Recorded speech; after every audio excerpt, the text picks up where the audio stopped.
বিসমিল্লাহির রহমানির রহিম। আমার আজকের রেসিপি বানানা লাড্ডু। অনেক মজাদার একটা রেসিপি।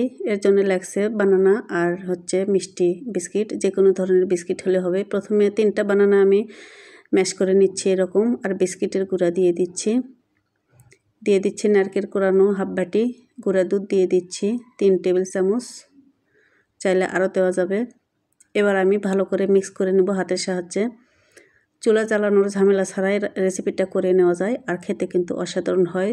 ডোটা একটু শক্ত হবে, এরকম যেরকম দেখতে পাচ্ছেন। এ পর্যায়ে রেস্টে রাখার দরকার নাই, হাতটা ধুয়ে এসে আমি লাড্ডুগুলো তৈরি করে নেব। আর খেতে কিন্তু অনেক মজা, কম সময়ে কম উপকরণ তৈরি করে নেওয়া যায় এরকম একটা রেসিপি। তো এবার আমি লাড্ডুগুলো বানাতে যাচ্ছি।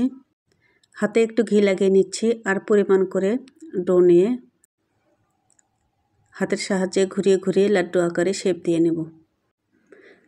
লুকটা এরকম হবে যেরকম দেখতে পাচ্ছেন। এবার গুঁড়ো দুধের মধ্যে আমি গড়িয়ে নিচ্ছি। চাইলে এখানে ড্রাই কোকোনাট ইউজ করা যাবে গড়ানোর জন্য, কোট করার জন্য।